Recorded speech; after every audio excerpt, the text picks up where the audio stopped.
It took 5 men who are masters in martial arts just to take the Male down. That is how strong the Male is. Like, he is super strong. It took 5 of them because they knew by themselves they could not take him down.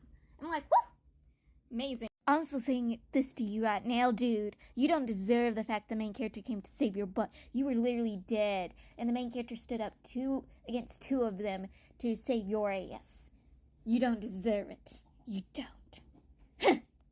I know this is just mouth to mouth so the main character can feed him, but they're kissing! They're kissing! You know the male lead's gonna use this against the main character later, which he does. He teases the main character about it, which he's in a different personality when he did it, but he uses it as an opportunity to tease his man, and I'm like, yes! Also, I already knew about her existence. I already knew she had a crush on the main character from a fanfic, which the male lead was the emperor and the main character was a concubine. It's a really good fanfic, but just in the fanfic, she is the main character's maid. She takes care of him. She falls in love with him, even tries running away with the main character, trying to free him from, the abuse he was getting as a concubine, and the main character's like, I can't, and helps the main character take care of the male lead, because in the fanfic, the male lead also gets in a situation like he is in the novel, and she helps the main character take care of him, though she doesn't understand why the main character is doing everything he's doing to protect the male lead who abused him when the main character was his concubine. And it was so good. I don't remember the name of the fanfic, but it's a good fanfic. You'll find it if you, go into Archive of Our Own and go through the list of their relationship. Yeah, it's a good one. I felt so bad for the main character having to deal with the male lead's multiple personalities, and if I had been in the main character's place, I wouldn't just be having headaches. I would have been wringing his neck at this point. Because, honestly, he's an annoyance. And all his personalities, yeah, they're funny, but they're also annoyances.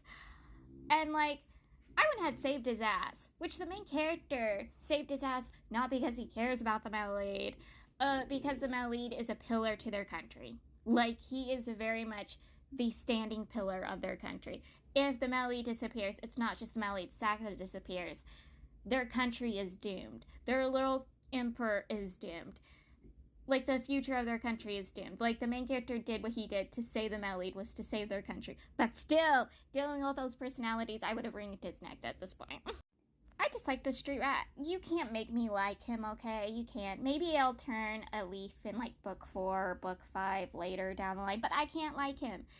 The fact he used an old man to threaten the main character to travel with him to go into a hijinks that are basically Indiana Jones movies. Literally, this entire arc with him and them traveling through to find this fruit was Indiana Jones hijinks.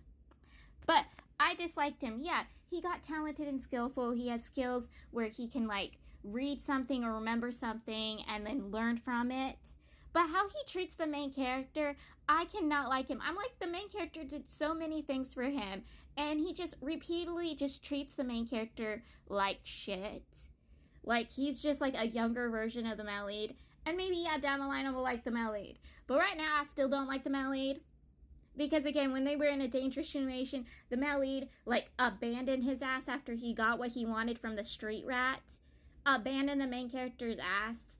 And, yeah, he came back, but it was one of his other personalities that came back for the main character.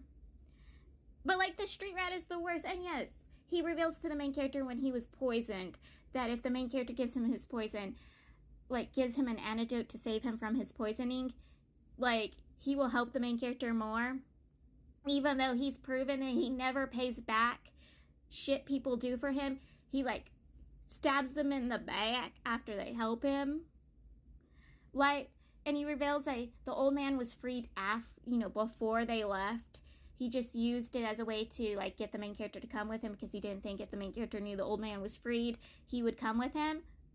This dude is the worst. He's just the worst, and I get it. He ended up in the hands of a pervert who handed him over to a pervert emperor, but he was going to hand over the main character to that pervert. He literally betrayed the main character and tried handing the main character to this pervert he ended up serving, and then he got a better position, and now he has people who had tried killing him serving him. I can't. I do feel bad the fact that he was a kept man, but being a kept man got him a good position and studies that he needed, which stilled up his skills, that got people who looked down on him looking up to him. Like, I can't. After the whole Indiana Jones hijinks, I am so sure the Maleat is faking his personalities, at least faking one of his personalities. Because, like, it's suspicious. Like, yeah, the main character can tell them apart because he doesn't want to get tricked by the Maleat, but I think the Maleat is tricking him with these, multiple personalities. I think he's tricking the main character. Though maybe one personality is a fake multiple personality. But come on, I'm a little suspicious. Like, are you trying to trick the main character again? Like, I'm fully on the Maleat. Like, I don't trust you. He threw the main character away during the Indiana Jones hijinks after everything the main character did for him.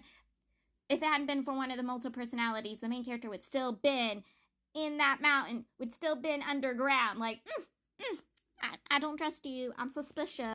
The main character is making the Maleat wear women's clothing, and I already know that the Maleat's the top and the main character's the bottom, so I am so more enthralled. Like, I don't know why, but I get excited when the tops have to wear women clothing. Like, I see it so common with the bottoms having to wear women's clothing, but I don't know why, but I get super excited. I sit there and squeal when I find out the tops wear women's clothing and that he's stuck wearing women's clothing for a while. I'm sitting here giddy. I am squealing. It's just right. It's just perfect.